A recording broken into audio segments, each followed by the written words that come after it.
على عباده الذين اصطفى أما بعد قال الله تبارك وتعالى في كلامه المجيد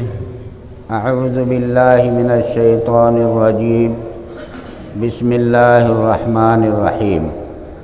ومن يرتد منكم عن دينه فيمت وهو كافر فأولئك حبطت أعمالهم في الدنيا والآخرة أولئك أصحاب النار هم فيها خالدون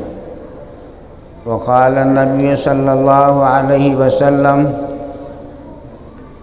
طلب العلم فریضۃ علی کل مسلم و مسلمہ۔ محترم صدر مجلس امیر شریعت امارت شریعہ مرٹواڑہ اورنگ آباد حضرت مولانا مفتی محمد معز الدین صاحب قاسمی مدد اللہ العالی، علماء کرام اور حاضرین مجلس، زیادہ طویل اور لمبی بات تو کرنا نہیں ہے، مختصر طور پر دو چار باتیں عرض کروں گا۔ آج اسلام دشمن طاقتیں، اسلام دشمن عناصر اور اسلام کے خلاف کام کرنے والی تنظیمیں مسلسل اپنی اسلام کے خلاف، مسلمانوں کے خلاف کہ ان کو دین و ایمان سے ہٹانے کے لیے، ان کے مدارس و مکاتب کو نقصان پہنچانے کے لیے، ان کے گھر بار اور جائیداد اور مال کو نقصان پہنچانے کے لیے مسلسل سازشیں اور منصوبوں میں لگی ہوئی ہے، اور ان کی سازشیں برابر چل رہی، منصوبہ طریقے پر وہ کام کر رہی ہے۔ چنانچہ ایک سازش جو آج موجودہ زمانے کے اندر ابھی کچھ عرصہ پہلے جو اخبار پڑھنے والے حضرات ہیں وہ جانتے ہیں کہ مسلمان لڑکیوں کو مرتد بنایا جائے، اس کے لیے مستقل مہم شروع کر رکھی ہے انہوں نے کہ مسلمان لڑکیوں کو مرتد بنایا جائے۔ مرتد اصل میں ارتداد کا لفظ آپ نے سنا ہوگا۔ ارتداد کے لفظی معنی تو پھر جانا اور پلٹ جانا ہے، لیکن شرعی اصطلاح کے اندر ارتداد کے معنی دین اسلام کو چھوڑ کر کسی اور مذہب کو قبول کرنا، خواہ وہ مذہب یہودی مذہب ہو، خواہ وہ عیسائی مذہب ہو، خواہ وہ ہندو مذہب ہو یا کوئی اور مذہب ہو، اسلام کو چھوڑ کر کسی بھی مذہب کو اختیار کرنا، اس کو ارتداد کہتے ہیں، اور اس اختیار کرنے والے کو مرتد کہا جاتا ہے۔ دین اسلام لا اکراہ فی الدین، دین کے اندر کوئی زبردستی نہیں ہے کہ آپ مسلمان بن جائیے، آپ اسلام کو قبول کر لیجئے، یہ زبردستی اسلام میں نہیں ہے، لیکن ایک اسلام کا ایک اصول اور ضابطہ ہے کہ اگر جب آدمی کوئی بھی مسلمان ہونے کے بعد اگر وہ اپنے دین سے پھر جاتا ہے تو اسلام اس کو اللہ اس کے رسول سے بغاوت تصور کرتا ہے کہ یہ دین سے بغاوت اور یہ ناقابل قبول بغاوت ہے، اس لیے اسلام نے اس کی سخت ترین سزا رکھی ہے، دنیا کے اندر بھی اور آخرت کے اندر بھی سخت ترین سزا۔ حضور صلی اللہ علیہ وسلم کا فرمان ہے کہ من بدل دینہ فاقتلوہ، آپ نے فرمایا کہ جو اسلام کو چھوڑ کر کسی دوسرے مذہب کو اختیار کر لے، اپنے دین کو تبدیل کر لے،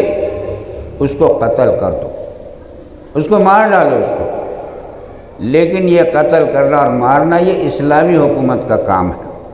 لیکن یہ اسلامی سزا ہے۔ آج ہم کو اختیار نہیں ہے کہ بھائی کوئی دوسرے دین کو قبول کر رہا تو اس کو ہم مار ڈالیں، نہیں، یہ اسلامی حکومت جو ہے تو وہ اس کو انجام دے گی۔ تو بہرحال کہنے کا مطلب یہ ہے کہ حضور صلی اللہ علیہ وسلم نے بڑے سخت انداز میں یہ بات ارشاد فرمائی کہ ایسے آدمی کو قتل کر ڈالو جو اپنا دین چھوڑ کر کسی دوسرے دین کو اختیار کرتا ہے۔ اسلام میں 3 اشخاص کو قتل کرنے کا حکم ہے۔ ایک تو وہ شخص ہے جو شادی شدہ ہو اور وہ زنا کے اندر مبتلا ہو، زنا کرے، کسی غیر عورت سے اپنے جنسی تعلقات میں مبتلا ہو جائے، ایسے آدمی کو سنسار کرنے اور اس کو مارنے کا حکم ہے۔ دوسرا قصاص کا مسئلہ ہے۔ اگر کوئی شخص کسی کو قتل کر سکا عمداً تو اس کو بھی اسلامی شریعت کے اندر اس کی بھی سزا موت ہے۔ اور تیسرا جو ہے تو یہ مرتد ہے کہ جس نے اپنے دین اسلام کو چھوڑ کر کسی دوسرے دین کو اختیار کر لیا ہے تو اس کی سزا بھی مرتد ہے۔ اور اس پر تمام مفسرین کا، محدثین کا، فقہائے کرام کا، رسول اللہ صلی اللہ علیہ وسلم کے زمانے سے لے کر آج تک سب کا اس بات پر اتفاق ہے کہ مرتد کی سزا قتل ہے۔ قرآن پاک میں فرمایا گیا کہ وَمَن يَرْتَدِدْ مِنْكُمْ عَنْ دِينِهِ فَيَمُتْ وَهُوَ كَافِرٌ فَأُولَٰئِكَ حَبِطَتْ أَعْمَالُهُمْ فِي الدُّنْيَا وَالْآخِرَةِ وَأُولَٰئِكَ أَصْحَابُ النَّارِ هُمْ فِيهَا خَالِدُونَ۔ فرمایا کہ جو شخص اپنے دین سے ہٹ جائے اور اسی حال میں اس کو موت آ جائے، ایسے شخص کے بارے میں دنیاوی اعتبار سے تو اس کا نقصان یہ بتلایا گیا ہے کہ دنیا کے اندر اس مسلمان ہونے کی حالت میں چاہے اس نے کتنے بھی نیک کام کیے ہوں، چاہے اس نے مسجدیں بنائی ہو، چاہے اس نے مدرسے قائم کیے ہو، چاہے اس نے ہزاروں غریبوں کی مدد کی ہو، یتیموں کی مدد کی ہو، بے شمار نیکیاں اس کے کھاتے میں موجود ہے، لیکن اگر وہ مرتد ہو جاتا ہے تو ساری نیکیاں اور سارے اس کے نیک کیے ہوئے کام سب کے سب مسلوب ہو جائیں گے اور ختم ہو جائے، اس کو کچھ نہیں ملے گا، اور آخرت کے اندر دائمی طور پر اس کو جہنم ہوگی۔ تو بہرحال کہنے کا مقصد اس وقت یہ ہے کہ آج ہماری لڑکیاں ارتداد کا شکار ہو رہی ہے، مرتد ہو رہی ہے، غیر مسلموں کے ساتھ جا جا کر شادیاں کر رہی ہے اور دین اسلام کو چھوڑ رہی ہے۔ اس کی وجہ کیا ہے؟ اس کو یہ ہمارے لیے ایک سوالیہ نشان ہے کہ ہم ان کی وجوہات پر غور کریں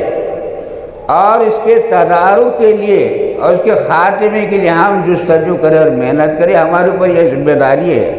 اور خاص طور پر لڑکیوں کے جو سرپرست ہے، ان کے والدین ہیں، ان پر یہ زیادہ ذمہ داری آتی ہے کہ وہ اپنے لڑکیوں کی نگرانی کرے اور اس جال میں ان کو پھنسنے نہ دے۔ بہرحال ان کی وجوہات میں جہاں بہت ساری وجوہات ہے، اس میں ایک سب سے بڑی وجہ یہ ہے کہ دینی تعلیم سے نا واقف ہونا، ایمان اور اسلام کی قدر و قیمت اور اس کی اہمیت سے نا واقف ہونا، یہ اس کی ایک وجہ ہے۔ اگر صحیح طریقے پر ایمان کو وہ جان لے، اسلام کو سمجھ لے، اور یہ بات اس کے ذہن میں آ جائے کہ ایمان دنیا کے اندر تمام نعمتوں میں سب سے بڑی نعمت ایمان کی نعمت ہے، اس کے عقائد اگر اچھے ہو جائے، اس کا جو تو آپ کی دینی تعلیم سے وہ اگر آراستہ ہو جاتی ہے تو پھر اس کے لیے دین کو چھوڑنا مشکل بن جاتا، چاہے اس کو موت آ جائے۔ تو معلوم یہ ہوا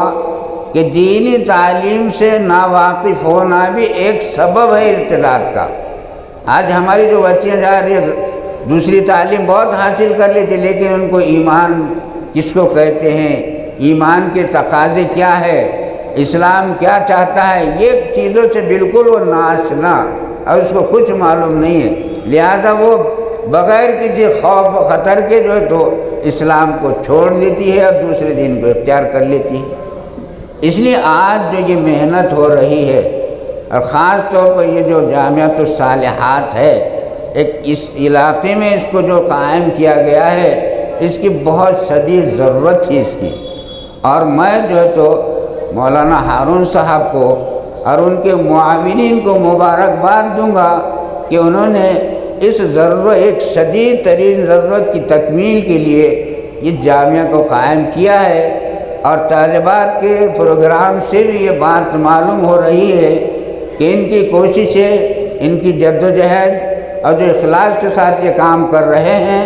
یہ مبارکبادی کا مستحق ہے۔ اور اللہ تبارک و تعالیٰ سے میں دعا کرتا ہوں کہ اللہ تبارک و تعالیٰ اس جامعہ کو ترقی عطا فرمائے، ان کے کام کرنے والوں کو اخلاص کے ساتھ کام کرنے کی توفیق عطا فرمائے۔ وآخر دعوانا الحمدللہ۔